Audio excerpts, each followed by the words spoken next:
Thanks, Eric, for doing that. Awesome. So, once again, just to bring everyone up to speed, who is watching this recording, welcome one and all. We are having a conversation today with Tom O'Brien and Ferdia O'Driscoll on the Historical Materialism Conference, which happened recently and which both of you were able to attend. So I haven't seen any of the presentations. I wasn't there, and I assume many of us also in the audience weren't there. So the I guess first and foremost, um, what was that like? What all was presented? We'll start with that. Well, we did three different panels.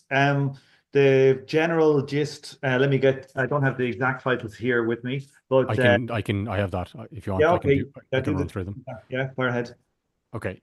So we organized three panels on post-capitalism, um, and we put it under the name of INDEP as well. Actually, I want to explain one thing first. The reason we didn't put out an open call was because we actually had this set up months before INDEP had launched.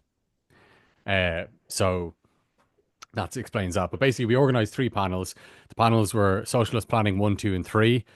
So one of them was socialism and emergent control. One was participation and rationality. And the third was, can socialism solve the ecological crisis? And I'll just tell you who presented and what the title of their talk was, slash roughly what it was about, because some of the titles were actually different. So, socialist planning, emergent control. So, there was me, Ferdia O'Driscoll, and I presented on goal alignment using in post-capitalism using self-determination theory. There was Donal O'Custalva, and Tom, you gave his talk because Donal couldn't make it. That was on implications of the modern industrial organization for the socialist economy. That was about the Toyota production system. Then Nick Rogers presented on goal-directed economic coordination. Um, then there were the guys from the IDA, who are an organizational member of INDEP, and they presented. There's Sebastian Loschert, Peter Scholl, and Andre Kistner, and they presented on firm-based planning in the socialist economy. Then for the next panel, there was socialist planning, participation, rationality. We had three speakers. One was Aaron Beninav, and he presented basically on the realm of necessity and freedom in post-capitalism, political association, these kind of issues, incommensurability.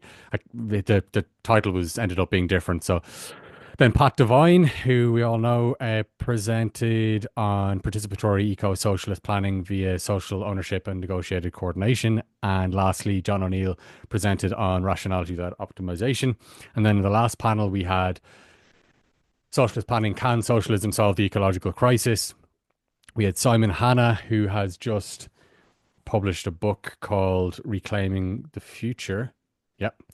Um, and he presented on reclaiming the future, socialist democratic planning in the face of climate crisis. And then we had Samia Mohammed, and she presented planning for freedom, freedom beyond ecological destruction in a socialist economy.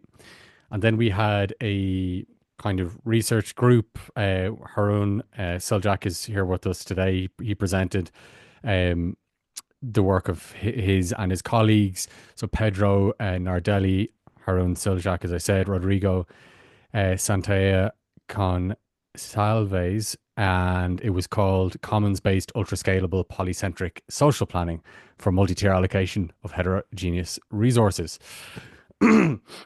Right. So that was just an overview of who presented and the titles. I haven't really gone into what that was about. Some of that will come out in the discussion, and maybe I'll pass it back to you, Tom.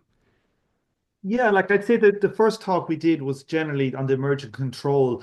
Um, Well, first of all, I'd like to say that I feel like there was a general kind of alignment overall within the across the three panels in general. That now maybe it's a function of like who our contacts are and who we invited, but overall, I would say there is a kind of convergence towards away from the notion of socialist planning as a kind of unitary solver approach. I think it's fair to say that certainly in the panel the first panel on emergent control, which had ideas based in pulp production and decentralized the ability to decentralize planning based on labor time, and Ferdia's SDT, which is really about de-alienating labor itself, like is kind of a core component uh, in a very pseudo crude way of things like the TPS and those types of approaches to industrial production. Um, Not to confuse with STD. Now, as Eric said, um, but so and then this the second panel. So that's just a general point, I think, across it. Now, whether that's true more generally in the planning stuff, if that's representative of maybe of people who are on INDEP, but whether it's true more generally of socialist planning, I'm not sure, but I think that I do think there is a convergence towards a more valid cybernetic approach. Ferdia, what do you think? Is that a fair comment? Yeah, I'd say so. I just want to say as well, I forgot to add in Albin Soderqvist, who was good enough to kind of join at the last minute as well. And his talk was about the law of value and capital and labor time. Tom, Yeah. you want to Yeah, say he was something? so kind of like he was trying to get he didn't have time in his presentation to get there, but he wanted to talk about like how deaccumulation could work in a labor time planned economy a la Marx and the critique of the Gotha program. That was the generic point. But unfortunately, these 15 minutes of presentations, as people might find out in the SAS stuff that's going to be on in Canada in July, yeah, it's very difficult to get across anything but very, very basic kind of ideas around what, sometimes are very complex arguments. I just want two practical remarks as well. All of the sessions were recorded, so all the talks were recorded in audio, and Historical Materialism wanted us to do that. I was going to do it anyway. So those will be made available at some point and will be communicated through INDEP on our website, newsletter, and so on, wherever they do arise.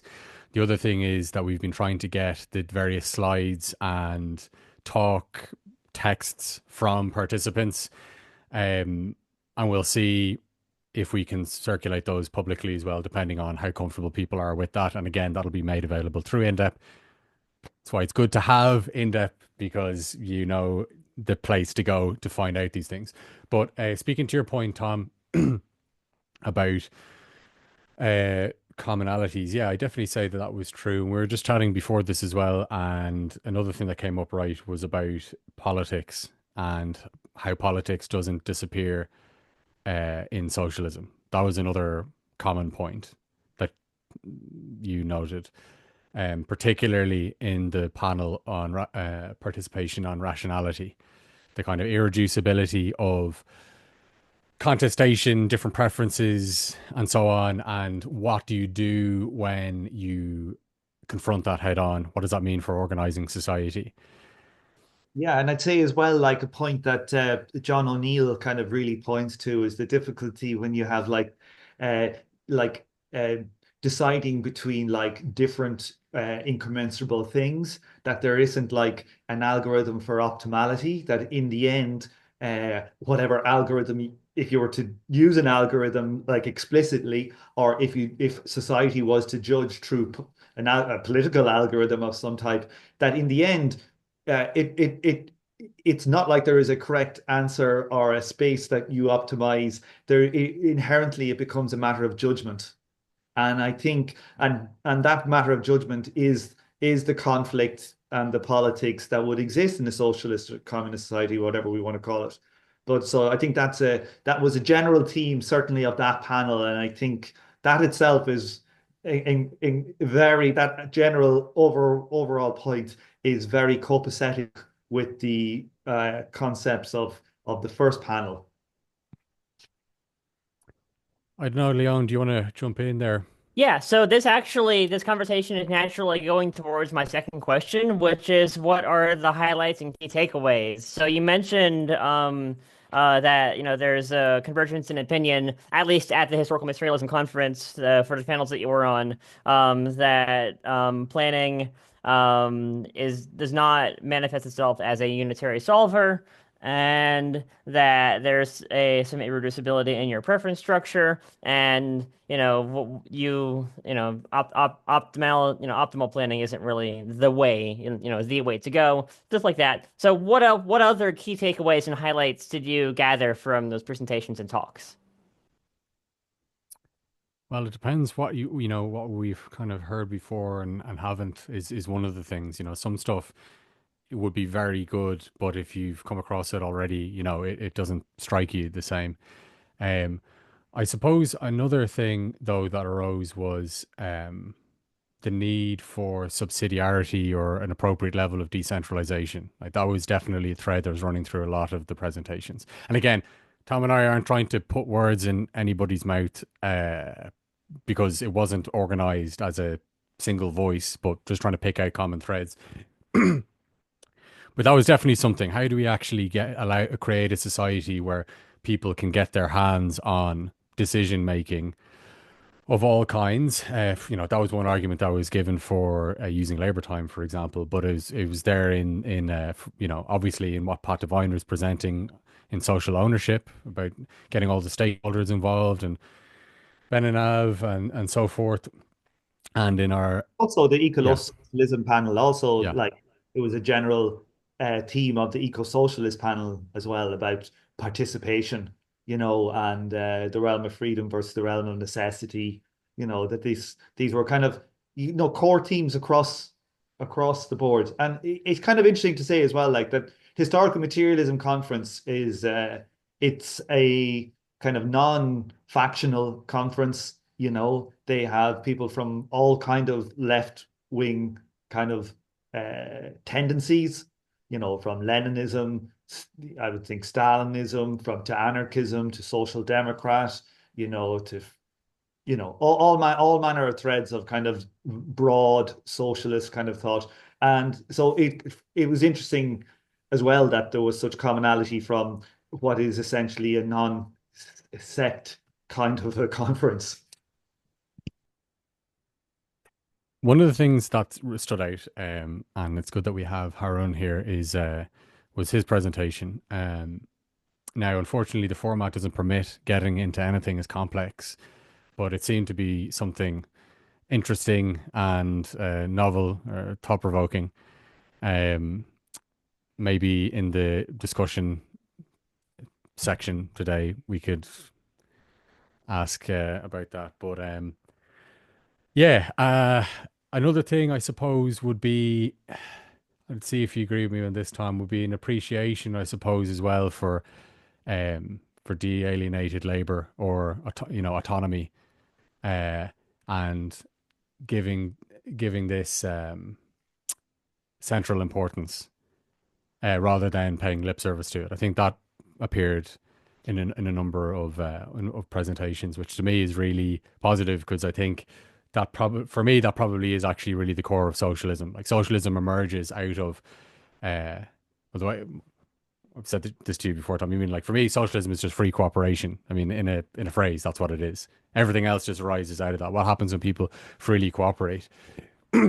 So it's really good to see that. I find it really heartening as well. And but we see this in general. It's not just at historical materialism. We see this in general. There is this kind of coalescence around something different, taking learning the lessons of the past, and it makes me hopeful. Obviously, there are lots of reasons not to feel hopeful. It would be good if we could figure out a lot of this theory maybe 100 years ago, but theoretically, I think we're converging around something that's very promising, even though there are enough differences as well to be interesting. Yeah, I'd also say just like generally, like what was really, really good about it was just again to meet everybody. You Mm, know, this game that we're in, we're all like typically we're all pretty isolated individuals with a hankering for like a different economy, and actually meeting up, having a few drinks, arguing, chatting, like and I think even through the process of meeting and all of that, I think there's like general synergies, but also like I think further types of convergence. I think that's definitely true. I we've met up with a couple of we met with the IDA guys, myself and Donald there the other night, talking to John O'Neill on Thursday night for a chat, and I think these things are what really comes out of the conference. In 15 minutes, you don't really, you can have some broad general strokes, right? And even sometimes people that go, I was, just the one I delivered for Ferdia, when you hear people like the auxiliary statements guys came to the conference and they came to a couple of the shows and they did it. And it's strange what people get out of it as well. It's interesting to hear it, like what people get from what is presented. And so like that's one thing I think if we're thinking about, say, doing in one of our own, say, like a genuine. I know we've been doing this in HM, and we have the one coming in Canada previously. That I think because of the complexity of the issues at hand, I think some of it would really lend us to maybe an hour presentation by a person and a half-hour Q&A. If we were going to do a conference, I think that would be probably a better format. Because some of these, especially when you're standing up there on the stage, depending on your delivery style, things can, really condense. So that's something I would like to, just as a general point as well, I would say. So here's a shameless plug, and also maybe a call to action if anyone knows anyone. One of the things that we would like to get for the INDEP conference in Montreal coming up is a keynote speaker to do one of these hour presentations. So if anyone has strings to pull, pull the strings. Let's get some really good deep discussion going there as well. Okay, so just following that, so in terms of things that stood out, because it's Tom and I here, right? I'm going to focus on what interested me the most, and there are many things, right? But one thing really, and it's an abiding interest of mine, is equality of income. And this is something that came up in particular in the emergent control panel, because there was the presentation on the total production system, and equal income was brought up there. Labour time was advocated for and brought up in two presentations, one by the IDA, one by Nick Rogers. And then there was my presentation on self-determination theory, where I briefly touched on what self-determination theory has to say about rewards. And I was advocating for equal income. And I think this is a really great discussion to have, because I think that this is an issue which for me is one of the chief dividing lines between, I would say, true socialism and almost. And I know there are disagreements about this, but I think paying people the same, and we can get into what that is, whether it's a same per hour or it's just the same overall. I think that this is something truly radical, and it represents a really robust equality and a commitment to the equality, the moral worth and equality of all people. But it also is fundamental to motivation and breaking down class structures and moving away from a society where people do things to try to enrich themselves and move up a social hierarchy. So I was really glad to see there was a little bit of discussion about that, and it came up in the Q&A. And the second thing I'd say is, and people can ask questions about this if they're interested, that I've been doing a lot of stuff about self-determination theory. So I've mentioned this now. So my talk was about that. I'm not going to recap it, but basically that's a psychological theory of motivation and well-being, which has enormous empirical validation and has actually a lot of acceptance, well, huge acceptance within even mainstream psychology, which is funny because if you take it to its conclusions, it basically leads you to libertarian socialism. But yeah, so presenting on that and just seeing some people responding to it was really good for me, because I think that this is a huge weapon in the left's arsenal, which we're not using. We tend not to be aware of it at all. But areas like, let's say, child psychology or education, it's just a commonplace. Yeah, and So that was I'd good. even And go, Tom. yeah, I'd even go so far as to like really hammer that point, as in, I'm just reading a really, really good book, kind of a Marxist analysis of, the TPS and such type of lean production systems. And in it, it's like there's been lots of meta studies of like the efficacy uh, of a kind of a more worker empowered approach, and that like from a purely like capitalist point of view, higher productivity is linked to greater product empowerment, work empowerment.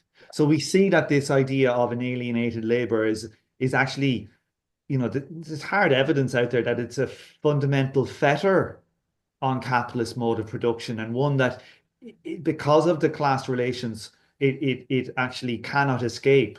Okay, it's got this kind of core contradiction between wanting to control, right, and also wanting to empower. And like a socialist society won't have that contradiction, certainly not in the same way. But the so that's kind of fundamental as well. I just kind of really want to back that de-alienated labor is like the essence of what communism is, and the equal, the recognition of people's contribution to social labor as equal is the very basis of a communal society. That once you have differential wages, you have a class society, and you class society dynamics and capitalism is going to result. So like, you know, to the ex I'm not going to say too much, because definitely some of the panels did not have that, or some participants wouldn't agree with that. But I think that there definitely was a kind of, if not a majority, what's that way you say, like the biggest The amount. plurality. Plurality, there you go. Yeah. I would say at least a plurality that would be advocating such a position, which to me is really good, because generally the first thing that gets ditched by in nearly any socialist planning book you read is differential wages. It's usually gone on page 5, right? All right. So yeah, I was listening along and taking notes and everything, and I didn't really catch the notes on. So I guess Ferdia, if you have the information for the panels and the titles of the talks, could you post that in the chat? Just so we have that. That'd be nice, because I got some of them, but not all of them. And then Not really. okay. And then I guess A y'all super answered short, my. I Yeah, can go ahead. super probably, short yeah, reminder. It's like half an hour is over. So like we're supposed to move into discussion. Yeah, just I mean we can have another question like just so for the overall time frame. Yeah. Right, right. I was just making sure that all our bases were covered. So y'all answered the question on, the in-depth organized panels themselves, and what they were about, how they went, what the takeaways were, and so forth. So that's cool. How about the broader conference? Were there any interesting highlights or key takeaways that you got from the panels that were outside of what INDEP did? I would like to like such a big conference. Like, I don't know, there was, I think, 900 presenters on it, maybe, maybe a good few hundred panels. I would say in general, uh, it's it's very mixed. Some panels I think can be highly incoherent, and some of the content can be uh, of debatable um, quality, and other panels can be really excellent.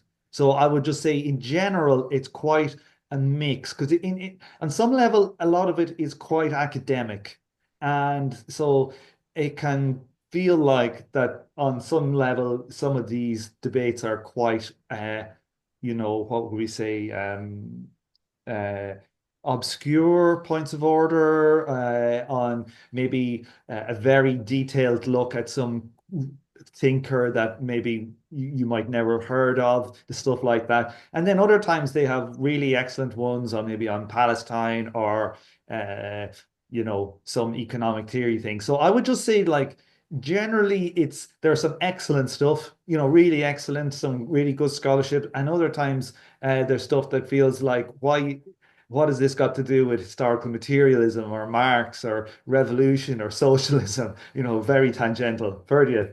Yeah, okay. So I agree with what Tom said there. I want to say, and I know Tom will agree with me as well, that we should say as well that we're very thankful to the organizers of historical materialism for having us. Because, firstly, if you saw the program, it was enormous. So the organizational effort that went into fitting people in, and they gave us 3 panels, should be appreciated. And yeah, but yeah, I agree with what Tom said there, and 2 things. So, firstly, I should say that there were panels and talks on post-capitalism that we didn't organize.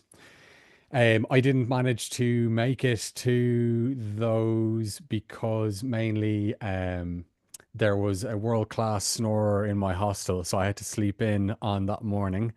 That's another story. But what I would say is I agree with what Tom said, okay, about the mix, and I think that it highlights uh, the need for us who are interested in the details of post-capitalism and to talk about socialism. Socialists talking about socialism. Okay, things that are applicable to actually making the world a better place, and things that are applicable to what makes us distinctive, which is not just people who criticize society, but people who are building a new society, a new civilization. And so there's a need for us to carve out our own space. And, we're making progress. Like, for example, we're here, we have INDEP and so on. But there's a need for us to carve out our own spaces, whether it's in academia, in conferences, in journals, or wherever. And I think that's something which comes out of that for me, which is, wouldn't it be great to go to a conference like Historical Materialism one day where everything was about socialism? You know, it's not such a crazy idea. So why don't we make that happen? Yeah, Leon. Sure, I All concur. right. Oh, go ahead. No, I concur. I agree. Okay. Yeah. So, that's all the general questions I had coming into this discussion. Thank you, Tom and Ferdia, for all that, all your insights and stories and so forth. Now I will go ahead and stop the recording, and then we'll transition over